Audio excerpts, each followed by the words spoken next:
जी देखिए, सबसे पहले तो हमको गौतम अडानी की एक चीज के लिए तारीफ करनी चाहिए कि हमने पिछले लंबे समय में खासतौर पे कॉर्पोरेट के बड़े लोगों को और नेताओं को भी हमको लगता था कि इनका सेंस ऑफ ह्यूमर खत्म हो गया है। तो कम से कम हाल में दो मौके, जहां एक बार उन्होंने कहा कि मेरी सफलता का केवल एक राज है मेहनत मेहनत मेहनत, और एक उन्होंने कल रात और आज जो कहा कि मॉरल जो है कारण, नैतिक कारण और एथिकल कारण, कम से कम उनके सेंस ऑफ ह्यूमर की उनको दाद देनी चाहिए कि वो उनका विट जो है उनका बचा हुआ है। रही बात ये कि पहले सवाल पे आता हूं कि क्यों नहीं अडानी चैलेंज कर रहे हैं। तो इनिशियली अगर आप देखें तो शुरुआती जो रिस्पॉन्स आया था उसमें उन्होंने बहुत दबंगई से कहा था कि हम लीगल एक्शन लेंगे। सवाल ये, लीगल एक्शन लेंगे कहां जाके, कहां लेंगे? अगर यही खबर आपने छाप दी होती, मैंने चला दी होती, जो हिंडनबर्ग रिसर्च ने किया, तो यकीन मानिए केस हो गया होता, हो सकता है गिरफ्तारी भी हो। ठीक है, और इतने बड़े बड़े वकील होते हैं, पर हिंडनबर्ग रिसर्च पे तो केस करने के लिए इनको यूएस में केस करना पड़ेगा। अब यूएस में मोदी जी की सरकार तो है नहीं, यूएस में जुडिशरी भी कोई ऐसे तो काम कर नहीं रही है। वहां तो कल बाइडेन के जो है घर पे जो है छापा पड़ गया एफबीआई का। ठीक है जी। अब जब आप कोर्ट में जाते हैं, जब आप निष्पक्ष कोर्ट में जाते हैं, तो वहां तक होता क्या है? हो सकता है हिंडनबर्ग रिसर्च की कोई पोल खुल जाए जो ना पता हो लोगों को, पर खुलेगी तो इनकी भी ना, ऐसा थोड़ी होगा कि इनकी नहीं खुलेगी। दूसरी बात, जब आप हिंडनबर्ग रिसर्च की रिपोर्ट को पढ़ते हैं, मैंने उस रिपोर्ट को पूरा घोट के पी लिया है पिछले कुछ दिन में, और आप उसको cross check, as a journalist आपकी जिम्मेदारी है कि आप क्रॉस चेक करें, जो फैक्ट दे रहे हैं वो क्रॉस चेक करें। आप उसको जब क्रॉस चेक करते हैं तो आपको वो चीजें सामने दिखती हैं। मिसाल के तौर पे जो पूरा ऑफशोर कंपनी और शेल कंपनी का मामला है, और सेबी या जो बाजार की गाइडलाइंस है किसी भी लिस्टेड कंपनी के लिए, उसमें ये जो है धोखाधड़ी का मामला है, शेल कंपनियां बना के पैसा लगाना। वो इसलिए है क्योंकि मान लीजिए मेरे पास 100 रुपए हैं और दो लिस्टेड कंपनियां हैं मेरी, मैंने 100 रुपए जो एक लिस्टेड कंपनी में मेरे पास है वही उठा के एक ऑफशोर कंपनी में डाले, और वही 100 रुपए दूसरी लिस्टेड कंपनी में इन्वेस्ट कर दिए, और देखने वाले को लगेगा कि ये 100 करोड़ एक्स्ट्रा आए हैं, यानी कि 100 करोड़ इधर से और 200 करोड़ आ गए, जबकि वही 100 करोड़ है जो राउट हो रहा है।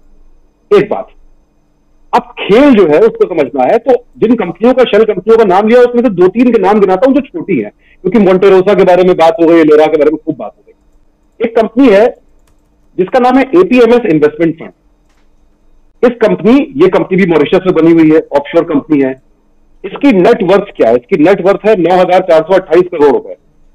ठीक है, और 9,428 करोड़ में से 1,003.1 करोड़ रुपए इसने अडानी पावर में इन्वेस्ट कर रखा है, यानी कि नेट वर्थ के 10% से भी ज्यादा अडानी पावर में। परसेंटेज क्या है स्टेक होल्डिंग का? 1.3%। 1,003 करोड़, यानी कि जैसे ही इस नेट वर्थ, इसको आप इवेल्युएट करते हैं कंपनी को एक 1.3% के हिसाब से, तो कंपनी की वैल्यूएशन हो गई 1 लाख करोड़, क्योंकि 1.3% स्टेक होल्डिंग 1,003 करोड़ में खरीदी गई। ठीक, 3,213 करोड़, 9,500 करोड़ की कुल कंपनी है जी। तो 1,003 वो था, 3,213 करोड़ इसी कंपनी ने अडानी ट्रांसमिशन में लगा रखा, यानी कि 4,500 करोड़ 9,000 करोड़ में से गए।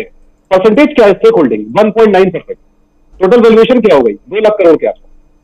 इसी कंपनी ने 5,112.2 करोड़ वो देकर 2.7% स्टेक होल्डिंग ले ली है अडानी टोटल गैस में। कितनी टोटल वैल्यूएशन हो गई इस कंपनी की? उसकी वैल्यूएशन भी 2.5 लाख करोड़ रुपए हो गई। ये सारा मामला ही इन्फ्लेटेड वैल्यूएशन का है, ये सारा मामला ही ये पूरा धोखाधड़ी का है। और एक कंपनी जिसकी टोटल वैल्यूएशन 9,000-9,500 करोड़ रुपए है, वो तकरीबन 9,000 करोड़ रुपए उसमें से इन्वेस्ट कर देती है अडानी में। एक और कंपनी है वो भी ऐसी है, उसका नाम है एल्बिना इन्वेस्टमेंट, ये भी शेल कंपनी है। ठीक है, इसकी जो टोटल जो कैपिटल है, टोटल कैपिटल केवल 1,180 करोड़ रुपए है। 8 स्टॉक इसने होल्ड कर रखे हैं।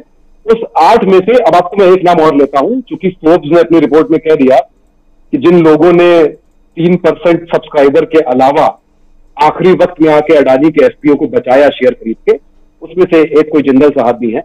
इस कंपनी ने जिंदल स्टेनलेस हिसार में 493 करोड़ रुपए के स्टेक ले रखे। ठीक है, लेकिन इस कंपनी ने अडानी एंटरप्राइज में भी स्टेक ले रखा था, जो अब नहीं है। लेकिन अडानी ट्रांसमिशन में इसका स्टेक था, जो अब नहीं है। अब पैसा इसका लगा हुआ है जिंदल में। क्रेस्टा नाम की कंपनी है, उसने 2,770 करोड़ रुपए देके 1.3% स्टेक होल्डिंग ले रखी है। अब वो जो 25% वाली बात थी, कम से कम 25% स्टेक होल्डिंग नॉन प्रमोटर होनी चाहिए। अडानी ग्रुप की 5 में से 4 कंपनियां टेक्निकली डीलिस्ट हो जानी चाहिए थी शेयर बाजार। उसकी वजह यह है, ये जो 1.3%, 1.2% ये जो स्टेक होल्डिंग है, अगर कोई टीवी पे शार्क टैंक भी देखता होगा उसको समझ में आ जाएगा कि 1% अगर 10 लाख में कोई खरीद रहा है स्टेक, तो मतलब कंपनी की वैल्यूएशन हो गई कितनी? 10 लाख के हिसाब से 10 करोड़। 10 करोड़, बिल्कुल। ये सारा खेल, ये सब इन्फ्लेटेड मामला है, यानी कि आपको ये नहीं पता है, चूंकि ऑफशोर कंपनी है तो इससे ये तो पूछा ही नहीं जा रहा है। ये जो कंपनियां हैं, आप इनकी वेबसाइट ढूंढिए, 13 वेबसाइट 14 वेबसाइट ऐसी है जो एक ही तारीख को रजिस्टर हुई है, और आप जाके देखिए ये कुछ बना नहीं रही है, ये कुछ बेच नहीं रही है, ये कुछ खरीद नहीं रही है, इनके पास पैसा कहां से आ रहा है इन्वेस्टमेंट के लिए?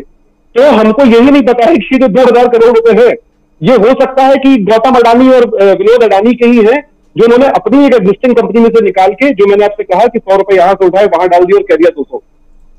तो ये पूरा फर्जीवाड़ा है। और सेबी क्यों नहीं एक्शन ले रही है?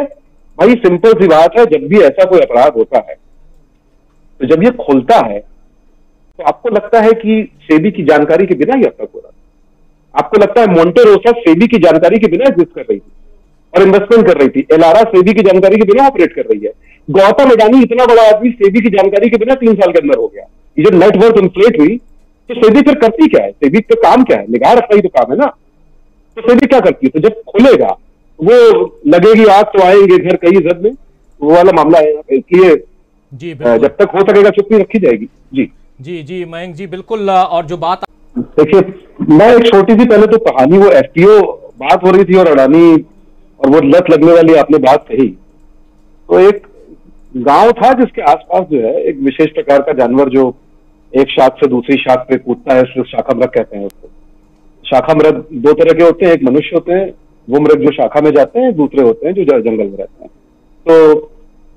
तो शाखा मृग जो है, बंदर मतलब आसान भाषा में, वो बहुत सारे थे आसपास, और गांव वालों को कम से कम ऐसा लगता था। वहां पे अचानक जो है कुछ एक व्यापारी के कुछ लोग आए, उन्होंने कहा बहुत बड़े एक व्यापारी के लोग हैं और हमको अपने बिजनेस के लिए कुछ लैब में टेस्ट करने के लिए बंदरों की जरूरत है, आपके गांव में बहुत बंदर है, आप हमको बंदर पकड़ के ला के दीजिए, प्रति बंदर आपको हम 300 रुपए देंगे। गांव वाले जुट गए, बेरोजगारी का दौर ही आप जानते हैं, बंदर पकड़ के ला के दिए, वो बंदर लेके चले गए। फिर कुछ दिन बाद आए और कहा कि इस बार बंदर हमें और चाहिए, और इस बार हम 400 रुपए तक देने को तैयार है, क्योंकि जंगल में बंदर कम हो गए थे तो मांग बढ़ गई थी। तो वो 400 रुपए प्रति बंदर गांव वाले फिर गए। ये करते करते 2-3 बार में जंगल में बंदर हो गए खाते। फिर वो एक दिन आए और उनका एक आदमी आके कान में फुसफुसाया एक गांव वाले के, किनारे ले जाके सरपंच के, देखो दोस्त, सबको बता दो कि भाई कंपनी को बंदर फिर चाहिए, और बंदर तो अब तुम्हारे पास बचे नहीं है, लेकिन मेरे पास कुछ बंदर मैंने स्टॉक करके रखे हैं। तुम एक काम करो, मुझसे तुम खरीद लो 500 रुपए में, कंपनी जो है वो 700 रुपए दे रही है, ठीक है, और कंपनी को 700 में बेच दो, मुझसे 500 में बंदर खरीद लो। पूरा गांव उस आदमी से 500 रुपए में, उसी कंपनी के आदमी से बंदर खरीद लेता है, और वो लौट के कभी वापस बंदर खरीदने ना कंपनी आती है ना वो आता है। शेयर मार्केट, अडानी, एफपीओ, उसकी कहानी जो है अब ये है। पहली चीज तो ये, ठीक है। एफपीओ लाने के बुनियादी 2 कारण होते हैं। एक, या तो कंपनी कुछ एक्सपेंशन करना चाहती है और उसके लिए उसके पास कैपिटल नहीं होती है, सिंपल अर्थशास्त्र है स्टॉक मार्केट का या एफपीओ का। दूसरी वजह यह होती है कि उसका डेबिट, उसका कर्ज, वो इतनी इनडेप्ट होती है, उसका कर्ज बढ़ चुका होता है, और उस लायबिलिटी को कम करने के लिए एफपीओ से पैसे वसूलना चाहती है। ये जो एफपीओ वापस लिया गया है, इसको ऐसे समझ लीजिए सिंपल कि भाई 3% सब्सक्राइब हुआ था, बचा हुआ 97% फोर्ब्स की रिपोर्ट है, और वो लोग जो कल से चल रहा है, एक नया आ गया है खेल की फोर्ब्स की रिपोर्ट पे हमें भरोसा नहीं है। तो भाई यही फोर्ब्स है जिसने गौतम अडानी को दुनिया का सबसे तीसरा अमीर आदमी बताया था। तो तय कर लो भरोसा करना है कि नहीं करना है, लिस्ट भी वो रिलीज करता है, ठीक है, बिलियनर्स की। तो उसके मुताबिक एक दुबई का उद्योगपति है, और उसके अलावा ये जिंदल पिंदल और ये सुनील भारती मित्तल, इन लोगों ने पैसा लगाया। खेल ये है कि मैंने ये दावा कर दिया कि आज शाम तक अपने इलाके में मैं 1 लाख रुपए इकट्ठे करके दिखा दूंगा, और शाम हो गई और मेरे पास केवल जो है 3,000 रुपए इकट्ठे हुए हैं। मैंने अपने दोस्तों को फोन किया, भाई 97,000 रुपए दो, साबित तो करना ही पड़ेगा दबंगई के लिए अपने इलाके में, वरना क्या इमेज रह जाएगी। वो 97,000 रुपए मैंने दोस्त से लिए, अकाउंट में दिखाया, देखो 1 लाख जमा कर लिए। और रात होते ही, यानी कि बजट सत्र खत्म होते ही, बजट का भाषण खत्म होते ही, रात को मैंने वो 97,000 अपने निवेशकों यानी कि उन दोस्तों को जिनसे लेके मैंने अपनी लाज बचाई थी वो लौटा दिए। रही बात पॉलिटिकल इंपैक्ट की, मुझे on the even with the risk of being called pessimistic, मुझे धर्म की अफीम पे यकीन ज्यादा है। किसी तरह के घोटाले के मामले में हम 9 साल से देख रहे हैं, तो मैं ये नहीं मानता कि इसका कोई ऐसा आमूल चूल जो है वो प्रभाव होगा देश की राजनीति पे। धर्म की अफीम अभी भी ज्यादा असरदार है, असर होगा, लेकिन वो तब होगा जब हम आसान भाषा में लोगों को समझा पाएंगे ना। बोफोर्स का मामला जब वीपी सिंह गांव लेकर गए और उन्होंने सिंपली ये समझाया कि भाई तो खरीदी गई है, उसमें पैसा खाया गया है, इस भाषा में बोला गया। तो अब जब तक इस तरीके से नहीं जाएंगे, ये जिम्मेदारी पॉलिटिकल पार्टीज की है, मैं नहीं मानता। और हाँ, अडानी जो है, माफ कीजिएगा मैं असहमत हूं कि अडानी मुझसे गरीब हो जाएगा। ये ऑफशोर कंपनियों से लेकर इतना सारा पैसा विदेश में इकट्ठा किया है, मुझे मानिए गरीब थोड़ी हो गया, कुछ नहीं होगा। ये एफपीओ के पीछे भी दिमाग में ये था कि एक बार वैल्यूएशन हो जाएगी तो क्या क्या ये गुब्बारा फूटना था। और जो शेयर मार्केट के इन्वेस्टर है, यकीन मानिए जितने बड़े इन्वेस्टर हैं जो लोग 10 लाख से ऊपर की ट्रेडिंग करते हैं, उनको ये पहले से पता था, कम से कम 1 साल से पता था कि ये सारे प्राइस इन्फ्लेटेड है, ये बेईमानी है। क्योंकि मनुष्यता खत्म हो चुकी होती है उस एक जगह शेयर मार्केट में, और पैसे सब कुछ होता है। वो इंतजार कर रहे थे कि भले ही बेईमानी से बढ़ा रहा है, बढ़ तो रहा है, जब आएगा समय गिरने के पहले अपना शेयर हम निकाल देंगे। हम 10 लाख का 1 करोड़ कर लेंगे, हम 1 करोड़ का 10 करोड़ कर लेंगे और निकल लेंगे। इनको पता था, यही वजह है कि जैसे रिपोर्ट आती है पहले 24 घंटे में ये सारे लोग शेयर निकाल देते हैं और मार्केट बढ़ाते जाता है पहले। और इसीलिए इनमें से कोई एफपीओ नहीं खरीदता, इनको सब पता था कि जो पैसा लगा रहा है शेयर मार्केट में उसे पता है, ये 3 साल से पता है सब।